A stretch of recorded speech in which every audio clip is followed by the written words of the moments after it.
नमो नमः सद्गुरुभ्यः सद्गुरुभ्यो नमो नमः। नमो नमः सद्गुरुभ्यः सद्गुरुभ्यो नमो नमः। ज्ञानवैराग्यसम्पूर्णान् हरिभक्तिपरायणान् पूर्वाचार्यानहं वन्दे सम्प्रदायप्रवर्तकान् भगवत्पादमाचार्यं श्रीमद्रामानुजं मुनिं श्रीमदानन्दतीर्थं च रामानन्दयतिं हितं श्रीवल्लभं च निम्बार्कं कृष्णचैतन्यमेव च ज्ञानेश्वरं तथान्याञ्च पूर्वाचार्यान् स्मराम्यहम् आचार्येष्वपि सर्वेषु तारतम्यं विना कलौ शुद्धं भागवतं धर्मं जग्राहप्रेमिको गुरु कलिकालान्धकारेण व्याप्तं भुवनमण्डलं विलोक्य कृपयाचार्यचक्रे वैष्णवसंहितां श्रीहरे नमः श्रीहरे नमः श्री हरे नमः। श्री प्रेमिकेंद्र सद्गुरु महाराज की जय। श्री अन्ना द्वारा विरचित श्री वैष्णव संहिता के छठे भाग का 23वां अध्याय साक्षी गोपाल भगवान का चरित्र यहाँ पर कहा गया है। श्री सद्गुरुवाच साक्षी सर्वस्य लोकस्य वर्तते भगवान् हरिः तत्तत्कर्मफलं यच्छन् सर्वत्र समदर्शनः। भगवान सभी के साक्षी के रूप में विद्यमान है और उनके प्रत्येक व्यक्ति के कर्म के अनुसार उनको फल देते हैं। इसमें समदर्शी है भगवान। न तस्य शत्रुमित्रं वा कृष्णस्य समदर्शिनः फलं कर्मानुरूपं हि तस्मात् भेदो हि दृश्यते। भगवान का कोई शत्रु नहीं, कोई मित्र नहीं है। भगवान तो समदर्शी है, परंतु जगत में भेद क्यों दिखता है? कोई अमीर है, कोई गरीब है, कोई रोगी है, कोई स्वस्थ है। यह भेद उनके कर्म के अनुसार ही है। कर्म के अनुसार फल देने वाला भगवान है। तो कर्म ही कारण है भेद का, भगवान नहीं कारण। अवलंब्य दृढ़ श्रद्धाम ईश्वरे सर्वसाक्षिणी आचार्य वैष्णवो भक्तो धर्ममीश्वर सम्मतम। वैष्णव को कैसा रहना चाहिए? श्री अन्ना कहते हैं दृढ़तापूर्वक भगवान का आश्रय लेना चाहिए, और क्योंकि भगवान जो सर्वसाक्षी है उसका दृढ़तापूर्वक आश्रय लेकर अपने कर्म को करते रहना चाहिए। यही भक्त की वैष्णव के आचार होना चाहिए। सत्यसंधस्य भक्तस्य दृढ़निष्ठस्य सन्मतेः ऋजुबुद्धेः कृपा सिंधु साक्षी भवति संततम। ऐसा जो सत्यसंध है, जो सत्यवादी है, ऐसे जो दृढ़निष्ठा के व्यक्ति भक्त है, उसे उस रुजु बुद्धि यानी ईमानदारी से जो बर्ताव करता है, ऐसे भक्त का भगवान कृपा से सदा साक्षी रहता है, साक्षी के रूप में रहता है। तमेव परमात्मानं सर्वसाक्षिणम् ईश्वरम् आश्रित्य भक्तवर्य सुखम जीवति निरन्तरः। इसलिए भक्त उस भगवान के आश्रित होकर, निर्भर होकर जीवन व्यतीत करते हैं, क्योंकि जो भी होता है उसके साक्षी में ही होता है, उससे कुछ भी नहीं छुपाया जा सकता। श्री विद्यानगरे कच्चिदासीत् वैष्णवपुंगवः कल्याण ब्रह्मचारी विख्यातः सद्गुणान्वितः।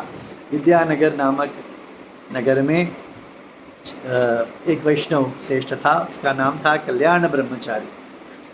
न माता न पिता तस्य न भ्राता न च पोषकः अनाथः कृपणः चासी नित्यं भिक्षान्न जीवनः।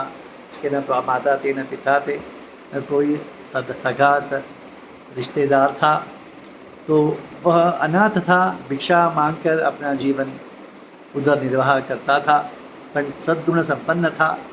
कदाचित् ब्राह्मणः कच्चित् झट्जरठो धनिकस्तथा प्रतस्ते तीर्थयात्रा ये तेनापि वटुना सह।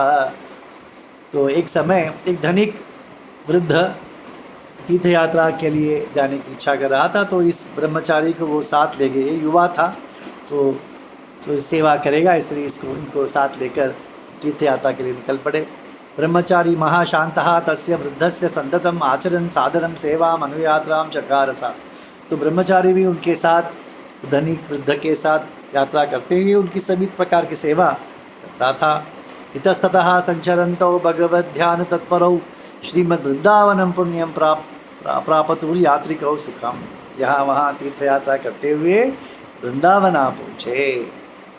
तत्र वृंदावने वृद्धो रजा संपीडितो अभवत् सेवा चक्रे एवं पूर्व ब्रह्मचारी दिने दिने। वहाँ आकर रोगग्रस्त हो गया वह वृद्ध, तो उसकी बड़ी प्रेम से सेवा कर रहा था एक कल्याण ब्रह्मचारी।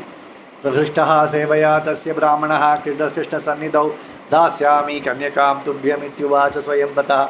उस युवक के सेवा से प्रसन्न होकर वह वृद्ध ठीक हो गया। ठीक होने के बाद तो भगवान के उसकी सेवा से प्रसन्न हो गया और भगवान कृष्ण के सामने वृंदावन में उसने प्रतिज्ञा कर दी कि मेरी बेटी को तुमसे विवाह करा दूंगा। अप्रार्थितोपि वृद्धस्तु वटुना वारितोपि च दास्यामि कन्यामि इत्येव प्रतिजज्ञे पुरोहिते। इस युवक ने प्रार्थना नहीं की आपकी बेटी को मुझे दे दो करके, प्रार्थना भी नहीं की थी। वो वृद्ध धनिक स्वयं कृष्ण के सामने प्रतिज्ञा कर दिया कि मेरी बेटी को मैं तुम्हें दे दूंगा, क्योंकि उसकी सेवा से प्रसन्न हो गया था। अथा चिरेण वृद्धस्तु पूर्णम आरोग्यमापसः तीर्थयात्रां समाप्य वटुना स्वपुरं गयो। कुछ दिनों में वह रोग से निवृत्त हो गया और अपने गांव के लिए अपने इस युवक को भी साथ ले गांव चला गया।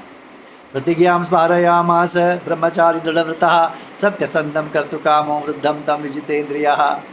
तो कुछ दिन होने के बाद भी वो विवाह के बाद नहीं छेड़ता था वो वृद्ध, इसलिए इन्होंने इस कल्याण ब्रह्मचारी ने उस वृद्ध धनिक को उनके प्रतिज्ञा का स्मरण कराया। निनिन्दुर्बान्धवाः सर्वे वृद्धस्य ब्रह्मचारिणम् असत्यं जल्पिति इत्येष नितरां दुखितो भवत्।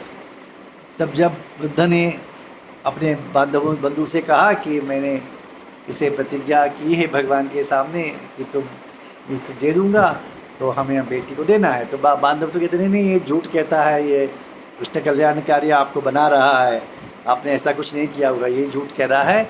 इसे झूठा साबित कर दिया वो लोगों ने। तूष्णीमास ब्राह्मणोपि वृद्धो बन्धुभयेन सह सत्यवादी ब्रह्मचारी सभायां धिकृतो भवत्। बंधु के भय से वो वृद्ध भी चुप रहा, परंतु और गाँव वासियों ने इसका धिक्कार कर दिया, इसे बाहर झूठा स्थापित कर निकाल दिया बाहर। तथा सभायाम् आपृष्टः कृष्णं सस्मार साक्षिणं तथा साक्षिणमाने तुम प्राप वृंदावन पुनः। तो सभा में इसने कहा कृष्णाकरण मुझे कृष्ण ही साक्षी है, कृष्ण के सामने ही इस वृद्ध ने कहा था, तो आप लोग नहीं मानते हो, मैं अब साक्षात कृष्ण को ही ले आता हूँ जो साक्षी था। ऋजु स्वभावः मान्य च दृढ़ विश्वास संयुतः प्रपेदे शरणं भक्तः सर्वसाक्षिणम् अच्युतम्। तो ये कैसा ईमानदार था और आत्मसम्मान रखता था ये युवक। तो वह वृंदावन गया और भगवान से उसने प्रार्थना की। ब्रह्मचारी उवाच अनाथ बंधो गोविंद करुणा सागराच्युता तम सर्वसाक्षी भवसी श्याम सुंदर माधव। हे भगवान, आप ही तो सर्वसाक्षी हो।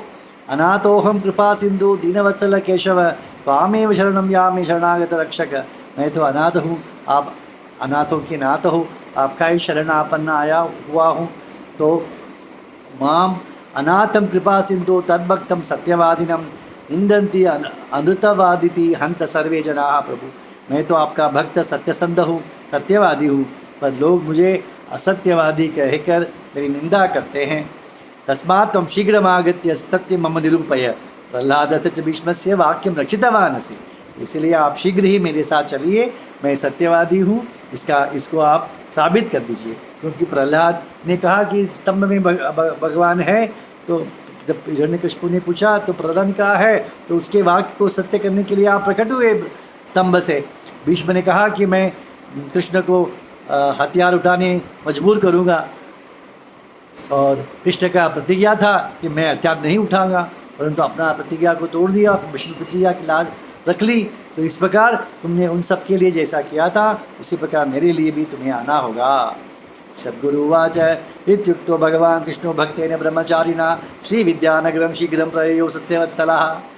तो भगवान ने कहा कि मैं तुम्हारे साथ आऊँगा, मैं तुम्हें साबित कर दूँगा सत्य है, तो तुम आगे आगे चलो, तुम्हारे पीछे पीछे मैं आता हूँ, मेरे नूपुर ध्वनि तुम्हें सुनाई देगा। यदि तुम मुड़ के देखोगे, जहाँ मुड़ के देखोगे मैं वहाँ ही स्थायी हो जाऊंगा। गच्छतो नगरम शीघ्रम कल्याण ब्रह्मचारिणः पश्चात कृष्ण से देवस्य शुश्रुवे नूपुर ध्वनि। तो वो निकल गया कल्याण ब्रह्मचारी, पीछे से भगवान का नूपुर ध्वनि सुन रहा था और आगे चल रहा था। पुर्याः समीपमागत्य निवृत्तो नूपुर ध्वनि पश्चात ददर्श भक्त ददर्शो अर्चा वपु हरि। गाँव आते ही उसने लोगों को दिखाने के लिए जल्दी से मुड़ गया, तो देखे तो भगवान वहाँ अर्चा रूप में स्थित हो गए। गाँव आते ही सब लोगों ने भगवान के अर्चा रूप को देखा, आश्चर्य हुई। दर्शयामास वर्णितम सर्वसाक्षिणम आगतम सर्वे जना हरिम दृष्ट्वा प्रापुः परम विस्मय। भगवान को ले आ गया ये तो, ऐसा कहकर। सुंदर है साक्षी गोपाल, आपने देखा होगा, बहुत 6 फीट का है, बहुत सुंदर है, बहुत सुंदर है। तो वो तो पीछे मुड़ के देखा, गाँववासी सब आश्चर्यचकित हो रह गए, ये तो भगवान को साक्षी बनाकर ले आ गया। सत्यमेव वदति एष ब्रह्मचारी माधवः सदस्युवाच सानंदम शुश्रूगु निखिला नरः। तो सभा में भगवान ने कह दिया, ये सत्य कहता है, मैं ही साक्षी हूँ।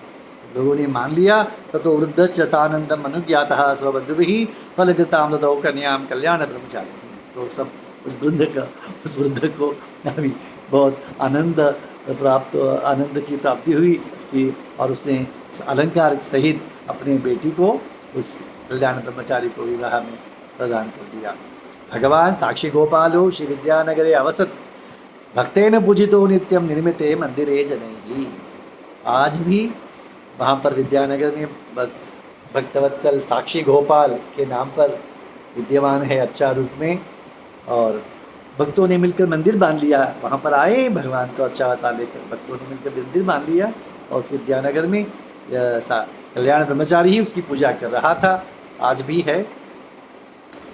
श्री प्रेमिकेंद्र सद्गुरु महाराज की जय।